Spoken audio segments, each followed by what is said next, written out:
Good afternoon, all of you. Let me first introduce myself since it's not often that I speak to psychiatrists. I'm basically a clinical neurologist, and recently I retired from Grant Medical and I work now at the Bombay Hospital Institute, where I look after my department and rest of the academics of the Bombay Hospital. So let's start. I think you're all psychiatrists, so you will enjoy this statement. Tell us what your phobias are and we shall tell you what you're afraid of. What are you actually doing by history and examination?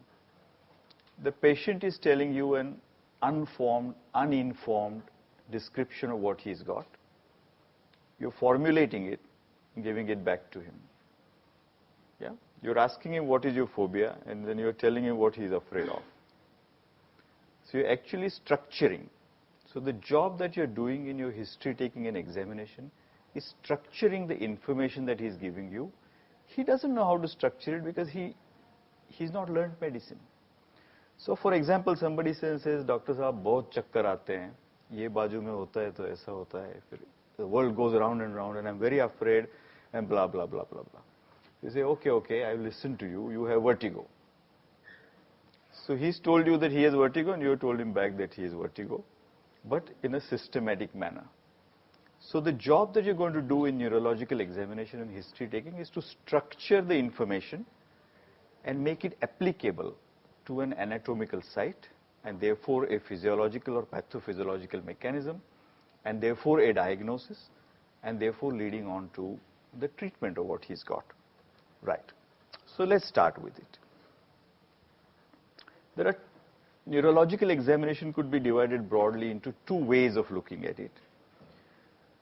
One is a screening examination and the other is testing the hypothesis. Now we live in a country where there are so many people that trying to look after everyone in the fullest depth is just not possible. How many people do you see in your psychiatry OPD every day? So there's just no way you can do everybody's full neurological examination. So in India, it is screening examination. You listen, you get a judgment, you look at that particular area. In fact, in our neurology department, what were my instructions to people? Decide admission versus no admission. If it's admission, don't spend your time. Bring them in. When they come in, then spend your time. Spend your time on those who are not going to come into the hospital. So using your time well, using your resources well. Testing hypothesis is a better way that you listen to them. You got some thoughts in your mind that it may be X, Y, Z, and then you start working in the exam to see, am I finding what I think it is? So testing the hypothesis. You know that the neurological examination is organized in these steps: mental status examination, speech, cranial nerves, motor system, reflexes, sensory system, coordination, and gait. Any textbook will give you this. There's nothing extra that I have added here. Now, why have we organized like this? So that we don't miss any part of it. Organization is for systematic behavior. So you've got these 8 parts that you look at. And as you go on doing your science, in a few years' time, some of these become more and more important to you. At this point in time, out of these 8, what is most important to me, after spending many years now into the science, is the gait. Let the fellow walk in. A lot of the times I will know what he's got. By seeing how he's coming in, how is he walking, I'll know about the motor system, I'll know about the sensory system, I'll know about the coordination, I'll know what's going on here. Let him speak a few words and I'll know where I stand. So each one of you will develop your own anchors about out of these 8, and they will differ. They will differ depending on how you are. What is your base? Is your anatomy strong? Is your physiology strong? Who have been your teachers? That will decide which of the 8 you will pick on. So I've taken out some high-yield neurological strategies to try and look at these 8 points, and I have made it into 10 suggestions, because I think we have to be practical. So the top 10 suggestions for a better neurological examination. Number 1, imagine a busy OPD. These tips are for busy OPDs, not for scholarly neurologists who want to understand everything that's going on in the patient. So first tip, if the patient can give a completely coherent history, then the mental status examination is probably normal. So you don't need to spend too much time on the higher mental functions. And mini mental state examination is a good screening tool. All of you are familiar with the MMSE. It's a very good screening tool. But does anyone know what are the limitations of the test, or what are the problems with the test?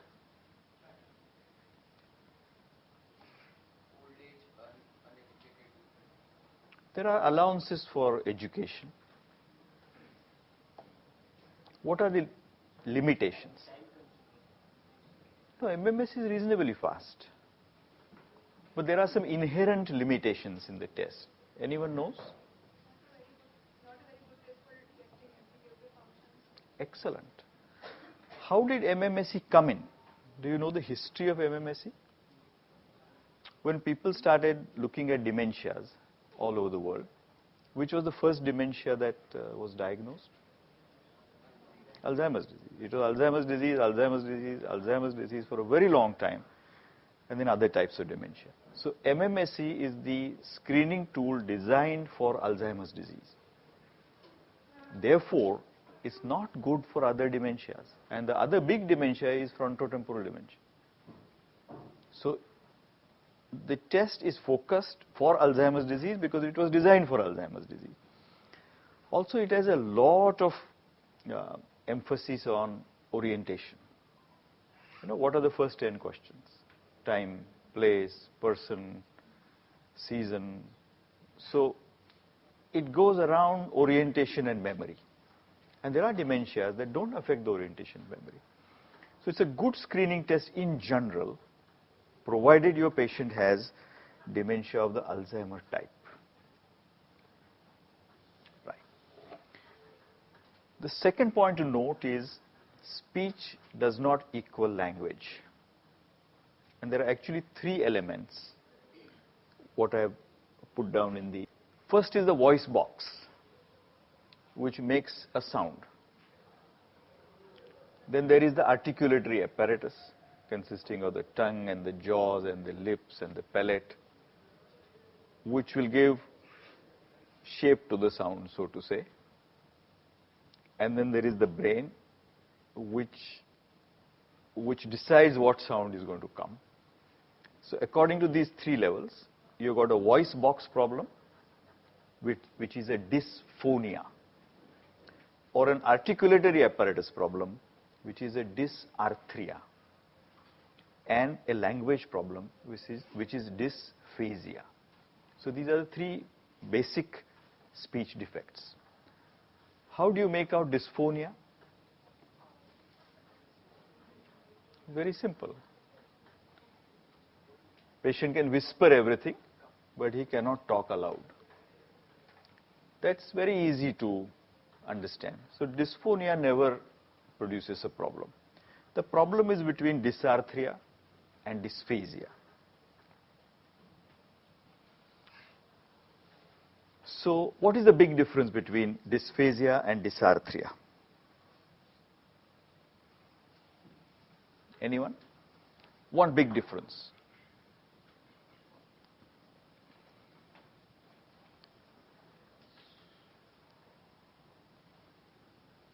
Comprehension, no? Dysphasia has 2 sides, sensory and motor. There's comprehension and then there is output. Whereas dysarthria is only output. So comprehension is the real difference between the 2. If comprehension is affected, it has to be a dysphasia. Now, you are doing your psychiatry training. What sort of dysphasias have you seen up till now? There is one typical setting that you see. and okay, but disease states. See, when I was neurology registrar in the Grant Medical College, if I got a call from psychiatry that there is this, you know how registrars are, very informal. So the psychiatry registrar will phone and say, "Arey jara isko dekho, ye pagal nahi hai." So when the psychiatry registrar called me ki ye pagal nahi hai, I knew that I'm going to see a Wernicke's aphasia. Wernicke's aphasia, they're talking, no? Have you seen a Wernicke's aphasia? How many of you have seen a Wernicke's aphasia? No? You must have. It must have slipped. You have seen a Wernicke's aphasia? They keep on talking. They talk non-stop. Hundreds of words flow, but the words have no meaning. Therefore, they come to the psychiatrist. You not come across this situation anytime? So the classic example is Wernicke's aphasia, where they talk, they're very fluent, but their talk means nothing. Right. So you've seen dysphonia, you've seen dysarthria, which is motor, and then you've seen dysphasia. When you get a language problem, how do you simplistically divide the language problems? You use only three things: fluency, comprehension, and repetition. Based on these three, you can divide all different aphasias to their anatomical localization. For fluency, you use naming and conversational speech. For comprehension, you give 3-stage commands. And for repetition, you ask the patient to repeat whatever you choose. And based on these three questions, you can divide speech problems into its 8 different classes. So you got speech problems. Are you able to see the last line? Last line is visible. Okay, so first you tested fluency. Fluency meaning? What is fluency? How many words come out in a minute? How is the prosody? How is the melody? How is the sentence formation? That is the fluency. So you divide aphasias into fluent and non-fluent. First step. Each one, using comprehension, you divide into 2. Comprehension normal, comprehension abnormal, comprehension normal, comprehension abnormal. So 2 have now become 4. And then you use repetition, and then 4 have become 8. So these are the 8 classes based on these 3 characteristics. So this is the side view of the brain. Yes? Where are the speech areas? Side view of the brain. This is the central sulcus. There is an area above. There is an area below. This is Broca's aphasia. Broca's area. This is Wernicke's area. How are they joined? Very good, you are a neurologist. So if I sort of cut this, the section will look like this. Yeah, the sulcus is here.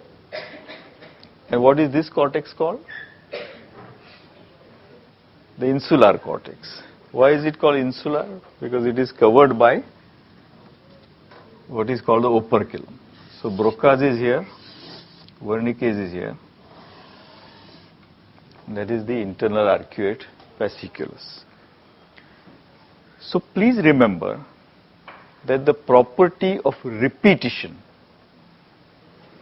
lies here. Property of repetition is perisylvian in its location.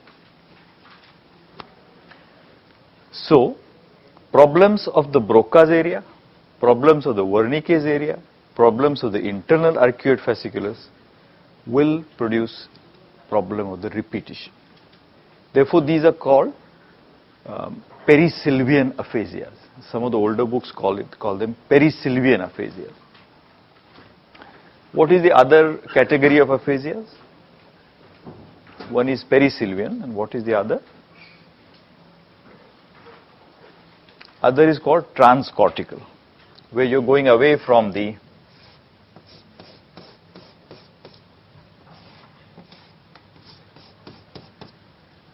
transcortical, going away from the perisylvian onto the lateral cortex.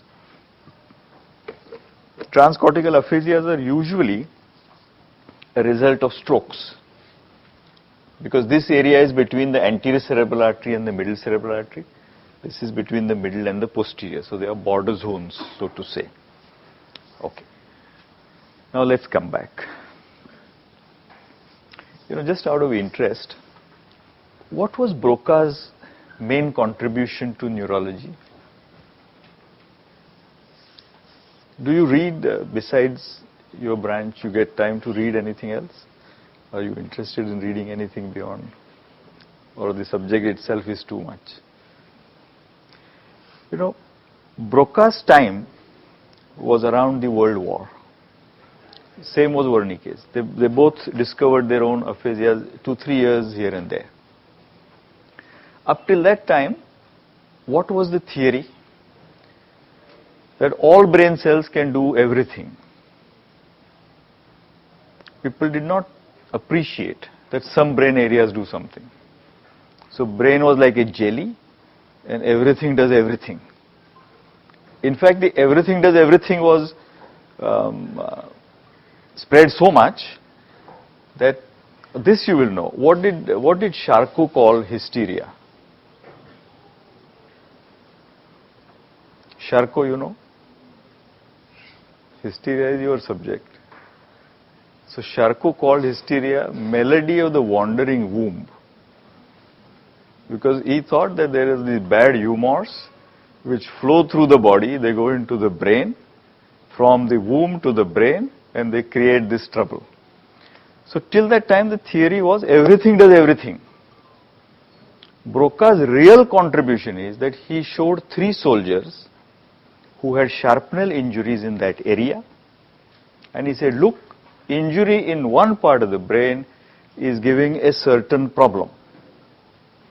So some cells must be doing something specific. So he was the first one to say that there is localization in the brain. And soon followed Wernicke from World War soldiers with shrapnel injuries, that the problem is another area and similar looking deficit comes. So Broca and Wernicke were the first people, even though their aphasias we know, but their immense contribution is to say, okay, look, some brain cells are doing some function. Then the whole homunculus. Once this came up, then 2 scientists worked on the homunculus, Penfield and Jasper. Penfield was a neurosurgeon, whose name you may have heard, whose photo also may be lying here and there. And Jasper was a physiologist. So they worked on cats. And within a year and a half or 2 of Broca and Wernicke giving this, they gave the whole homunculus. But there is another point. The homunculus was derived from cats and monkeys. You cannot have a human homunculus. So whatever you read in the books and whatever diagrams you see beautiful, the thumb and the lips and all that, is based on cats and monkeys. So don't be surprised if your patient has a lesion somewhere and a problem somewhere, because the homunculus that you read in the books is an extrapolation of monkey work and cat work. Now of course you've got functional scans and you've got all kinds of stuff. So with all this new stuff, what is the new stuff telling? Does the homunculus hold true? There is actually more problem, more information and more problem. Now if you do a PET scan, now some years ago I was in a department where they were doing the functional scans newly, and I had a chance to see them.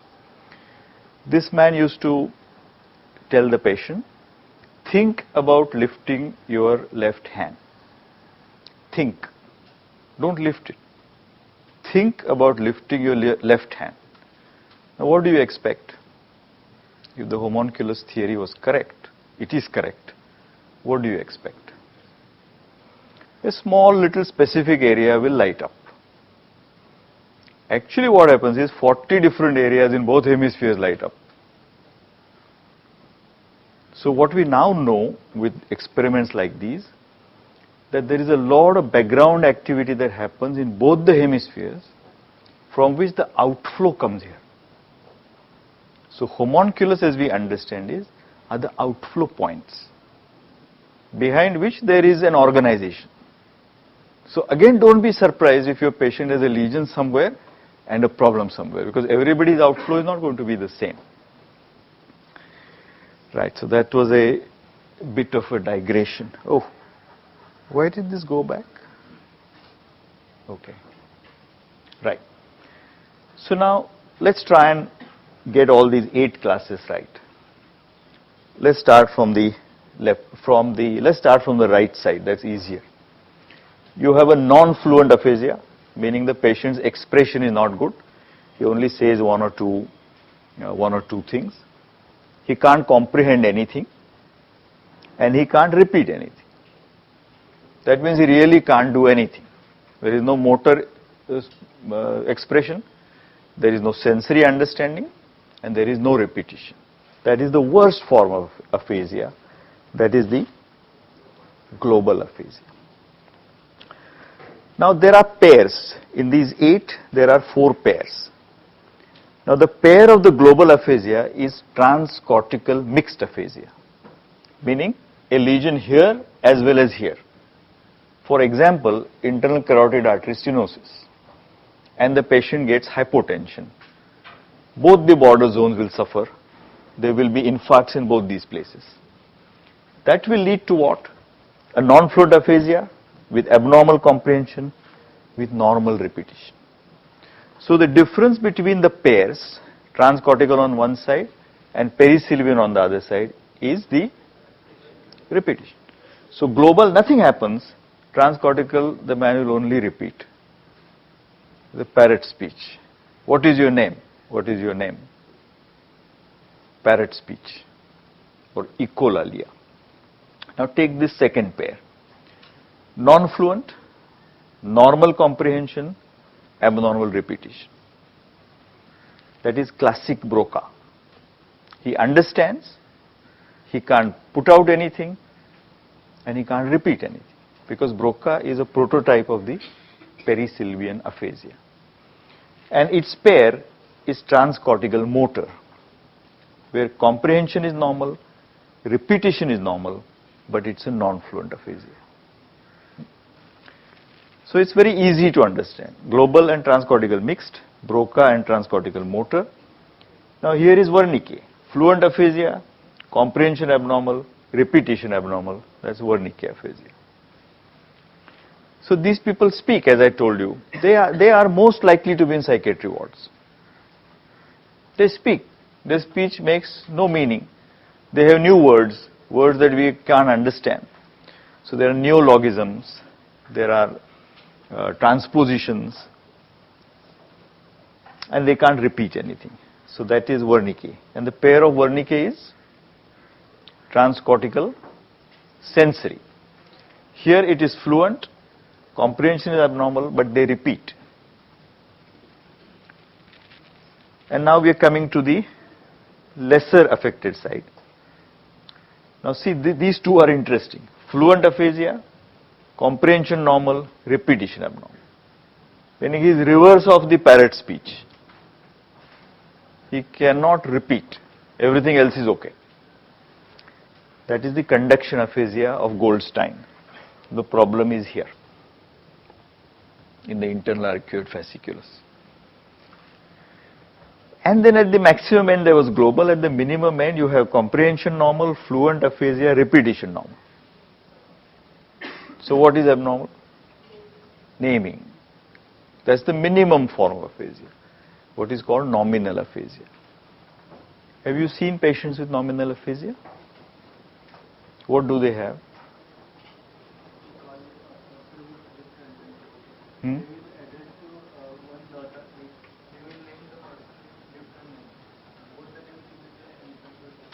No, they can't name.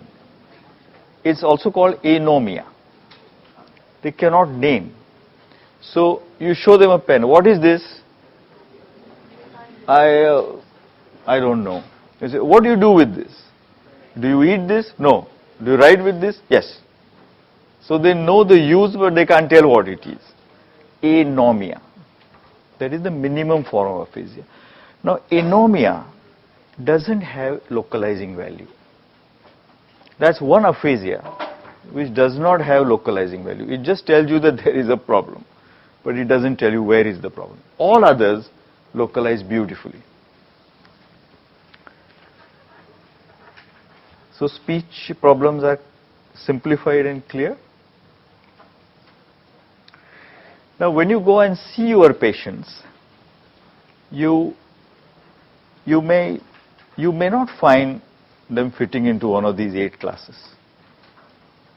More often than not, they will not fit. Why? Because you will not see them in acute stage. Being psychiatry trainees, you will see them after a while. And the recovery patterns are variable. So something has recovered, something has not recovered, so you can't fit them in. But if you see them on day 1, day 2, day 3, when it has happened, when they are still in the neurology ward, then you will be able to come around what is happening. Just out of interest, what happens to polyglots, people who know many languages? When they get a speech problem, what happens to them? Any one of you have read or think or seen somebody like that? The mother tongue is best represented. The language that you learnt last is devastated. So it's quite interesting. I mean, that also probably has something to do with repetition. Now, why has repetition been given so much separate presentation in the brain is unclear. But our traditional learning system, Indian traditional learning system, was repetition. You repeat. There are no books, you repeat till you memorize. Maybe there is some point in it. Right. Then we come to cranial nerves.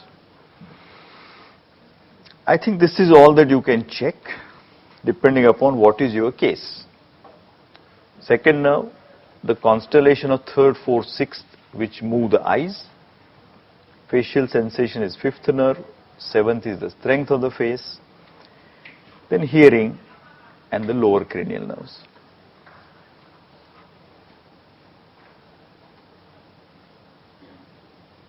Now out of these, the third high yield strategy is visual field testing is highly informative, and I might say that it is underutilized by non-neurology students. Now see, remember this, that starting from the eyes, maybe I have a diagram there. Yeah. See, starting from the eyes, the optic nerves, the optic chiasm, the optic radiation, occipital cortex, they are all at a horizontal level. So the optic system is a horizontal grid in the brain. It's a fantastic level. So depending on where the problem is, you will get what sort of defect it is.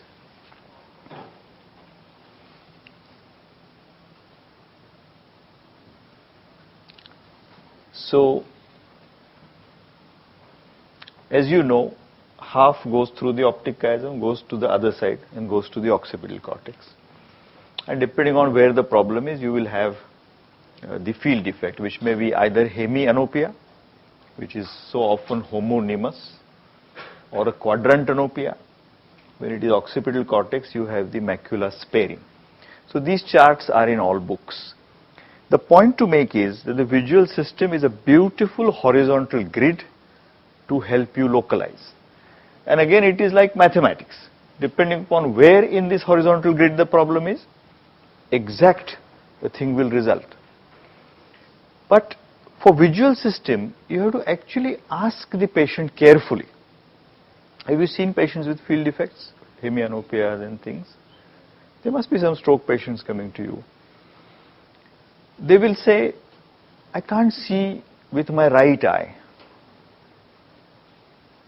You say right eye or right side? Right eye, doctor. Okay, close your right eye. Now keep seeing with the left and say, oh, I can't see the right side with my left eye also. Hemianopia, the patient never tells you. You have to ask him. See, there are certain things that the patients tell you and there are certain other things that you have to ask. Hemianopia, you have to ask. They will always say, I can't see with one eye. But actually it is that side of both the eyes. Now, they don't know that such a thing exists, that both sides half will be cut. So they can't imagine it. Only when they close one eye, they say, oh my God, I can't see with this eye also. So hemianopia has to be elicited. Right. So this chart, I think, is very well executed in every textbook. Right. Then you look at the cranial nerves. When you look at the cranial nerves, in the brain stem, they give you a level. Just like the optic system gives you a level, cranial nerves give you a level. Because the nuclei of the third and fourth are in the midbrain. Fifth, sixth, seventh and eighth are in the pons, and the remaining are in the lower brainstem. So depending on which cranial nucleus is affected, you can know where in the brainstem the problem is. The next point is, you have to use an appropriate screen. Now we come to the motor system. You have to use an appropriate screen for upper motor neuron type of weakness, which is the pyramidal tract. As you can see there, starting from bed cells, goes down into the brainstem, into the spinal cord, crosses, and then goes to the opposite side. Now that gives you a predictable type of weakness. What is the position of the hemiplegic patient? Like this. Flexed arm, extended leg. So where will be the weakness? Reverse of this. Extensors of the arm, extensors of the forearm, and flexors in the lower limb. That's why they get into that position. So it will give you a pattern of weakness, and that is the pattern of weakness. Distal extensors of the upper limbs and dorsiflexors of the lower limbs. Now how do you pick out quickly in the outpatient clinic if you want to check, is there a pyramidal tract dysfunction? What test do you do in your outpatient clinics? If you are looking for a pyramidal tract, what do you ask them to do? Check reflexes. What do you do? Grip? Or read the notes of the intermedicine registrar? The thing is pronator drift. Ask them to hold their arms out. And one will go like that. One will pronate. Pronator drift is a pretty reliable sign of pyramidal dysfunction. And fine finger movements. What I do normally is to ask them, lift one finger at a time and tap. If you have pyramidal tract dysfunction, all the fingers will move together. They can't do one at a time. A lot of normal people also can't do one at a time, particularly when it comes to ring finger and little finger. You can try it yourself. Right. When you're looking for pyramidal tract, do not check the hand grip. Hand grip becomes weak in lower motor neuron problems. It's not the grip, it's the pronator drift. So you have to know what are you going to test. Then you get the right answer.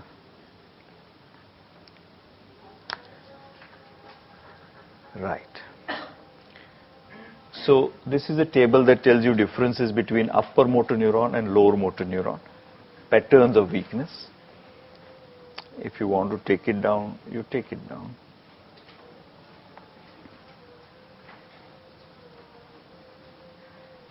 tone is increased, reflexes are increased, Babinski sign is positive. Anyone has read about Babinski or knows about Babinski? Who was he?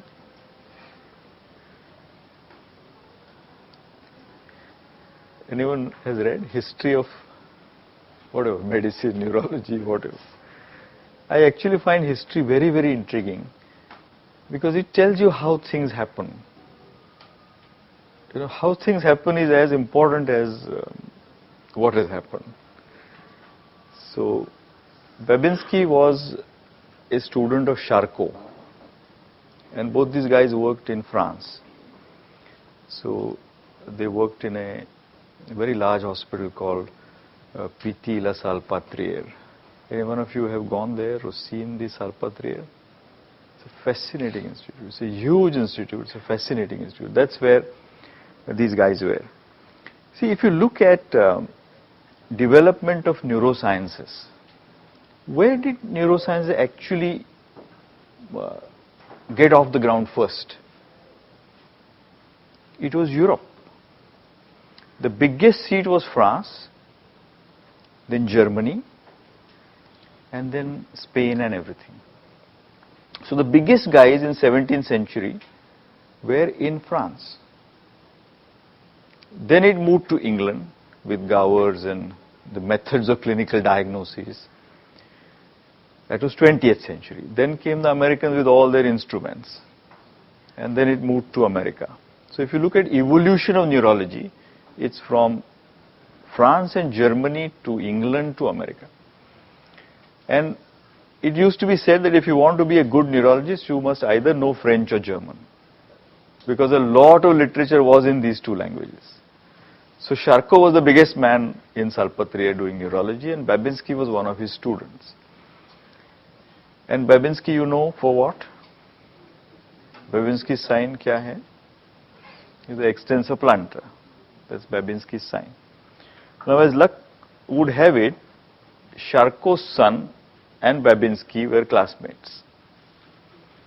So, every time Babinski did something good, it meant nothing. So, he quietly took all the material that he had collected about the plantar, left France, went to England, then went to America and published from America.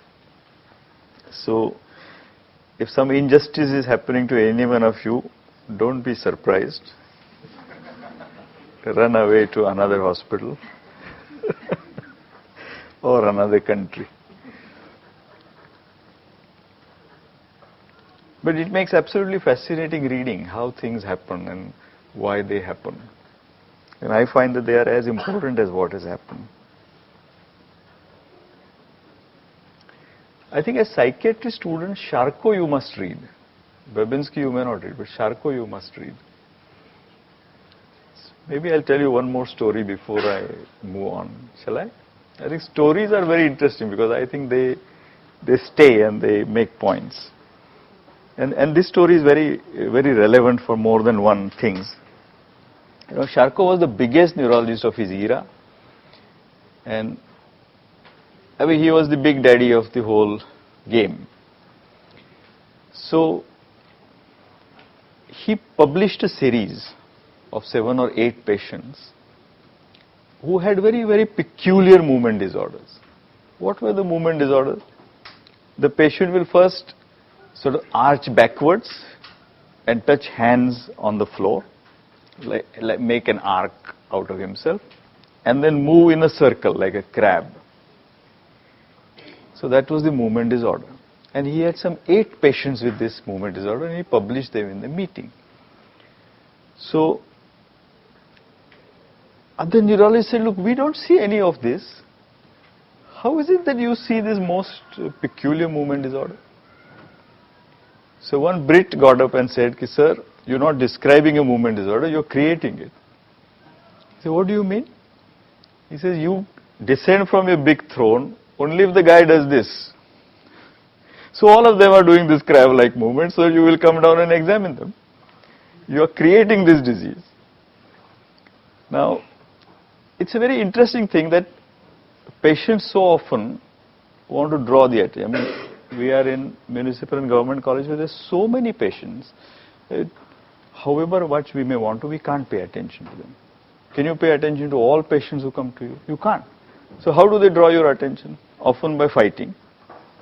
Fighting on things so you want to quieten them.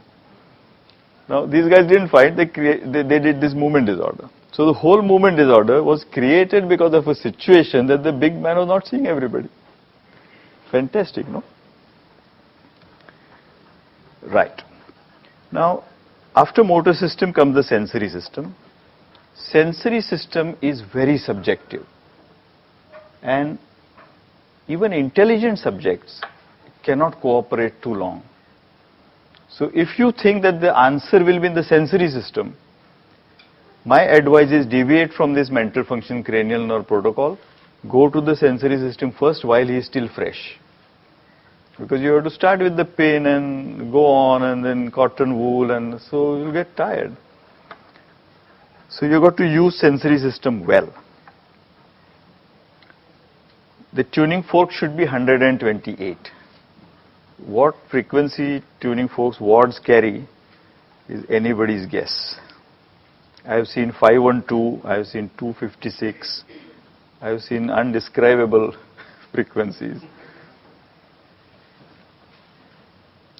Right. Then we come to reflexes. To put it very simply, if reflexes are asymmetrical, there is a problem. So look for symmetry.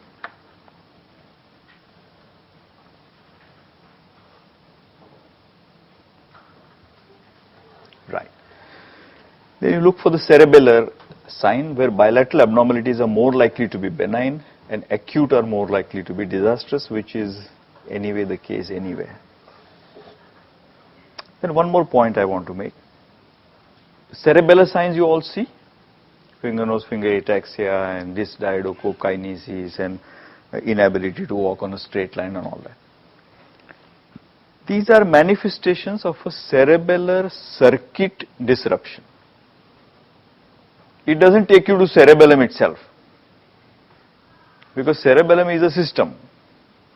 Can anybody tell me the system?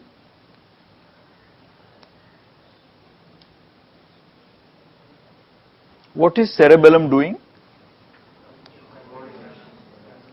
Coordination. So how does it do that?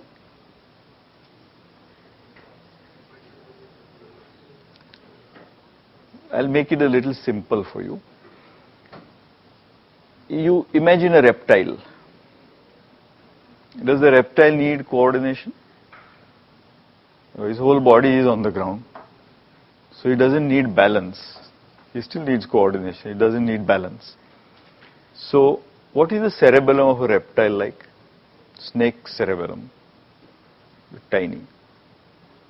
Only vestibulocerebellar to understand what sounds are coming and how to react.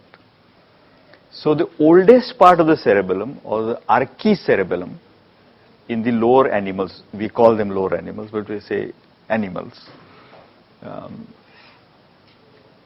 is archicerebellum, which is vestibule to the main system. So there is a sensory system that carries the signals, there is a motor system that brings back the signal, and nothing else. Snake's nervous system will be something like that. Then you have a four-legged animal. Four-legged animal balance, there are four pivots. So again, balance is not that much of a problem. But a cat can do 1,000 things that you and I can't do. So cat's cerebellum is much more evolved than the snake cerebellum. So there is archicerebellum, then there is paleocerebellum, and really the cerebellum comes up when the animal became two-legged. If you imagine us, 6-8 inches of fulcrum and 6 feet height. So just the act of standing is an extreme act of coordination for the human body. Forget about running and gymnastics and all that. That is way beyond, I don't know how the body does it. Okay, so what is the cerebellar system like? It first takes, cerebellum is like a fine-tuning gadget on this, fixed onto the sensory system. So sensory inputs are going, they all have to go through the cerebellum because it has to modulate them. So I am standing here. From the left leg, sensory inputs are coming. I am sensing the pressure. I am sensing various things, and the inputs are going. They'll first come into the left cerebellum. Left cerebellum will decide which of these should go ahead and which of these are of no value for my standing.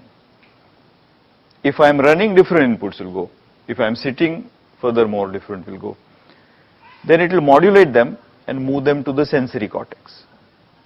The sensory cortex therefore will give orders to the motor cortex, and the motor cortex will give orders for the tone and the strength. Like I want to stand, give more weight on one leg. Accordingly the orders have to come. So starting from the sensory system, through the cerebellum, to the sensory cortex, back to the motor cortex, back to the leg is a circuit. You cut it anywhere, the result will be the same. So just because there is a tremor, you can't say, oh, his cerebellum must be abnormal. No. It's the cerebellar circuit that is gone. It may be in the brainstem, it may be thalamus, it may be anywhere. So please remember this. When you get cerebellar signs, it doesn't mean that the problem is in the cerebellum. Cerebellar tracts all run through the brainstem. So in clinical practice, 80% of the cerebellar signs come from brainstem diseases and not cerebellar diseases.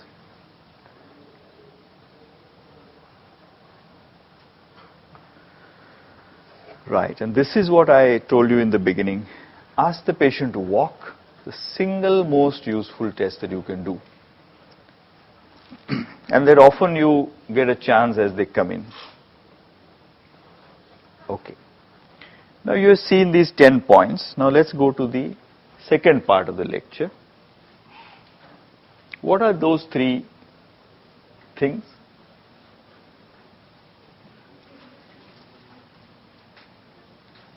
On the right, what are the 3 things?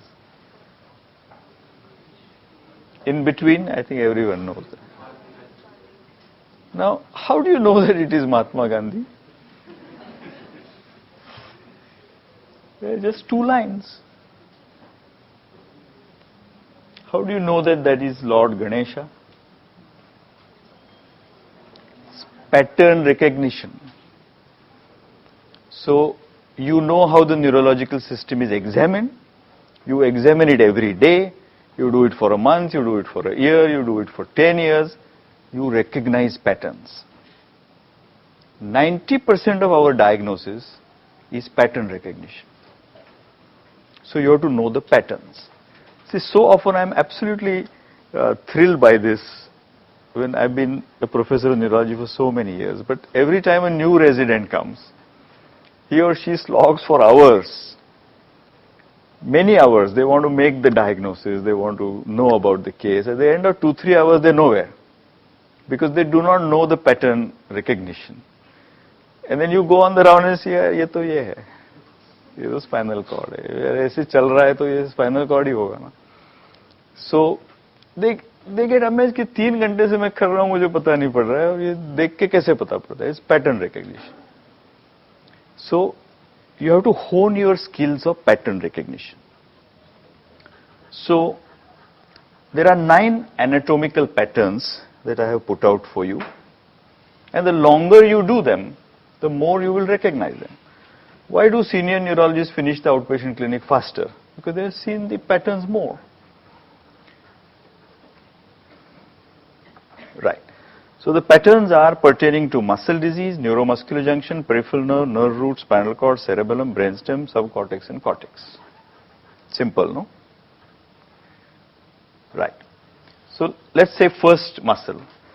I think for the purpose of this class, you may forget what is written. You can just take the top. Proximal symmetric weakness without sensory loss is a myopathy pattern. Can you give me an example? Have you seen a myopathy? You must have somewhere in MBBS. Duchenne muscular dystrophy you see? Duchenne dystrophy, so what happens to them? They can't get up, they can't climb, they waddle like that. Do they ever have a sensory problem? No. So proximal symmetric weakness without sensory loss is a myopathy pattern.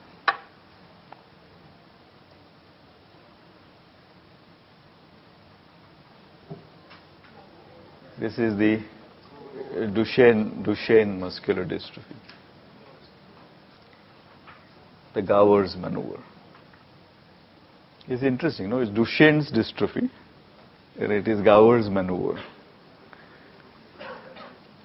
There is also a historical story about Duchenne dystrophy.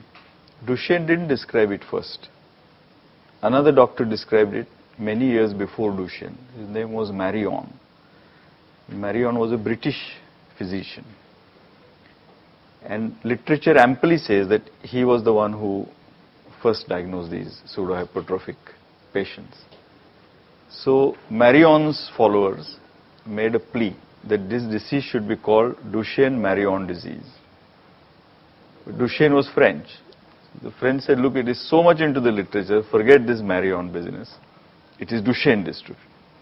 And it stays as Duchenne dystrophy. But there is a Marion society in England where they discuss the Duchenne disease. Right, so that's myopathy. Second is neuromuscular junction. What are the keywords? Keywords? Myasthenia gravis, what are the keywords? Fluctuation. सुबह मैं उठता हूं तो अच्छा हूं, शाम होने तक ये पलक नीचे आती है. So waxing and waning weakness and some structures affected. Which structures are affected? Eyelids, eye movements, chewing and swallowing. So fluctuating weakness of any of these four structures, myasthenia gravis, unless proven otherwise.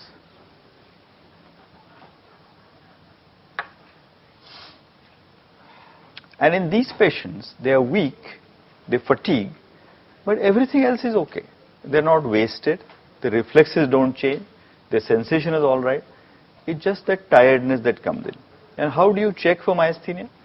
It's usually the ptosis. So ask them to look up, keep looking up, and slowly you will see the eyelid coming down. It's quite easy to diagnose. Standard myasthenia is quite easy to diagnose. And there is a beautiful test called ice pack test. You put ice for 1 minute on the eye and the eye completely opened up, because the neuromuscular transmission is better in cold temperatures. And here you see the ice pack test, the fellow has ptosis and the fellow has no ptosis after the ice pack. Then peripheral nerve. What are the key words? Distal, symmetrical, sensory motor. Those are the three keywords. Distal, symmetrical, sensory motor. So usually starts in the legs.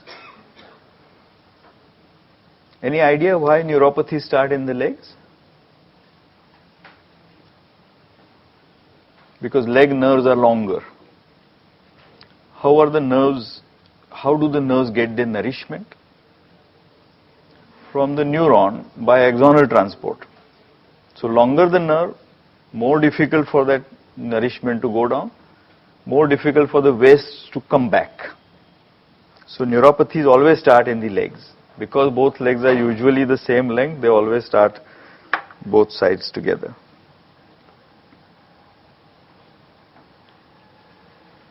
I think we'll forget this cutaneous nerve. I think whenever you're dealing with a neuropathy, palpate the nerves. Diagnosis here. In India, a nerve hypertrophy is leprosy. I mean, even in 2018, whatever the census says, leprosy is here.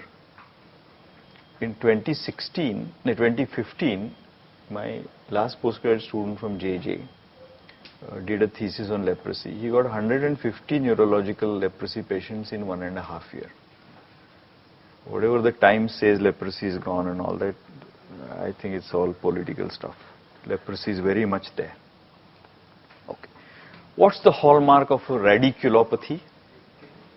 Pain. Classic example, sciatica. So remember sciatica. It is asymmetrical, painful, proximal and distal. And most commonly it is L5, S1, so back of the leg, back of the thigh, or C5, C6 here.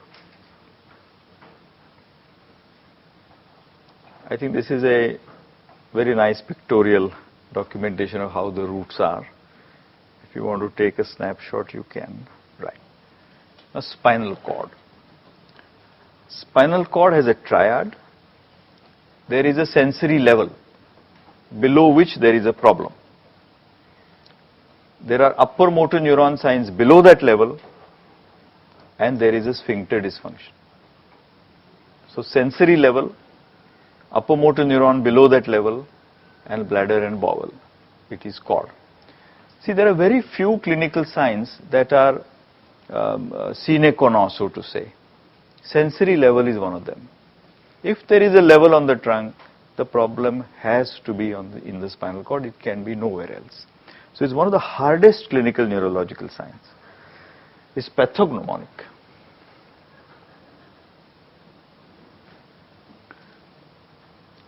And of course, depending on where the lesion is, you can have various patterns of sensory loss. Like this is suspended sensory loss, above which it is normal, below which it is normal, that one that you see in syringomyelia. Sacral sparing. I think there is no need to go into these details, they are too much. Then sixth pattern is brainstem.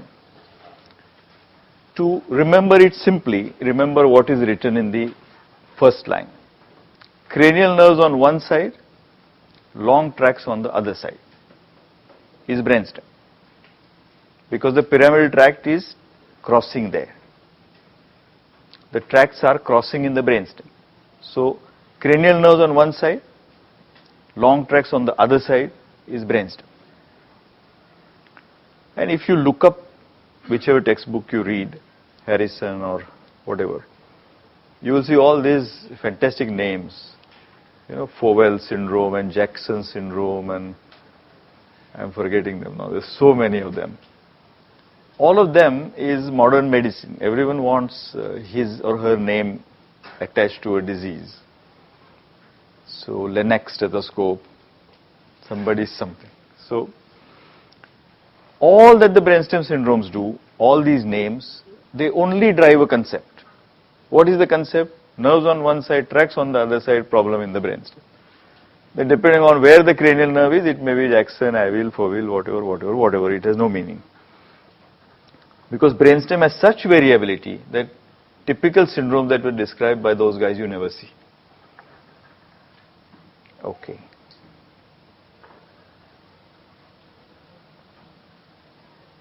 And the most common brainstem syndrome is? Most common brainstem syndrome is the Wallenberg syndrome. That is the one that you're going to see in your practice.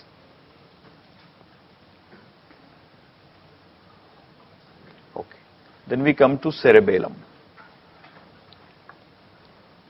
Cerebellum, as we discussed, is about incoordination. And there is a tremor.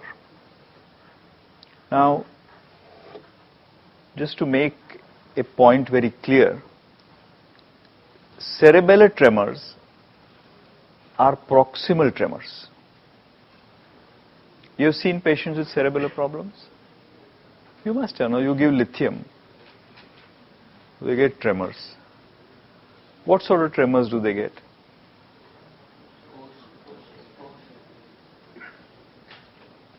Either hota hai. They are distal tremors. Cerebellar tremors are here, like that. And they come to a target, they become more. Essential tremors you've seen? Essential tremors किधर है? Thyrotoxic tremor किधर है? A student going for exam tremor किधर है? इधर है. Cerebellar tremor is here. So if you see a proximal tremor, go to cerebellum. The biggest clinical pointer, the proximal tremor. Wilson's disease patients come to you from time to time with psychiatric manifestation. What sort of tremor do they have? What is the classic tremor described in Wilson's disease?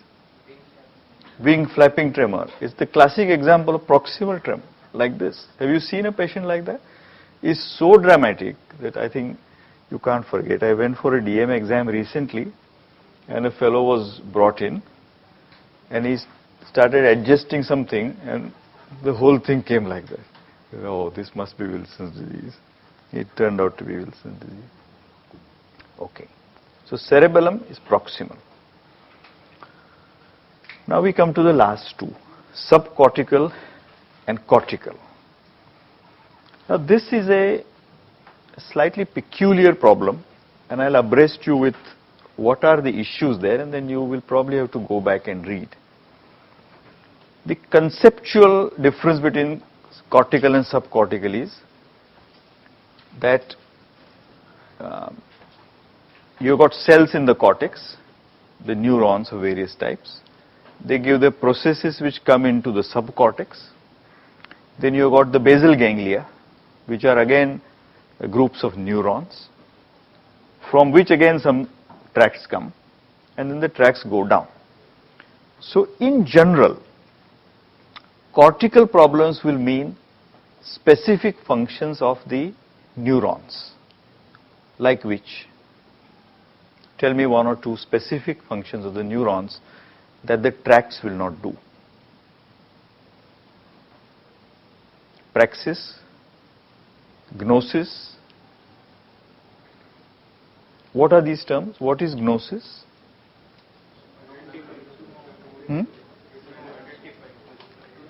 Identify is not the right word. To know. Know. Okay? Any clearer definition of gnosis? Recognition. You're all roundabout. Gnosis is giving meaning to a special sense. That's the simplest definition of gnosis. Like your eyes see a four-legged furry animal, your ears hear a meow. What tells you that this is a cat? That is gnosis. So giving meaning to a special sense is gnosis. And what is praxis? Praxis is the motor counterpart of gnosis.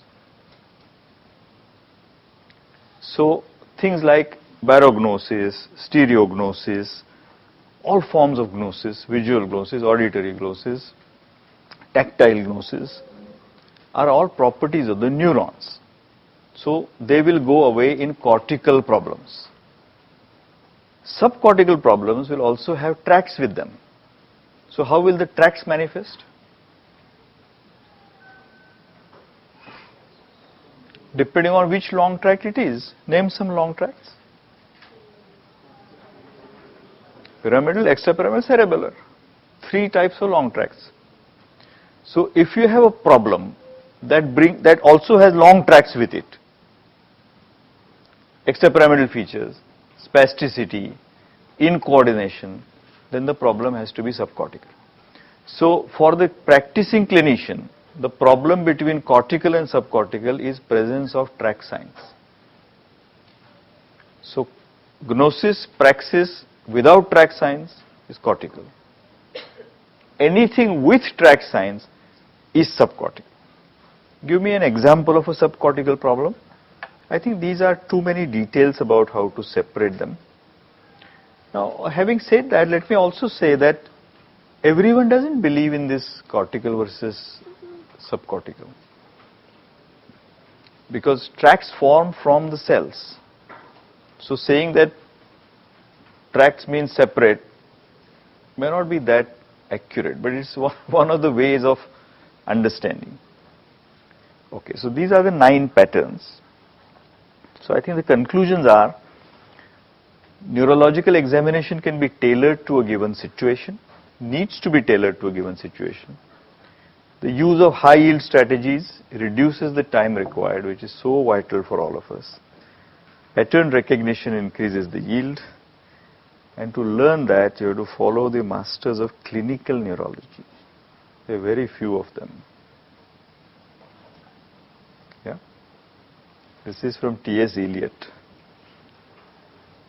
You guys don't read much from what I gather from this 1 hour. But there is a very nice booklet called The Trial of Ezra Pound. When you read it, then I will tell you what this means. Thank you very much.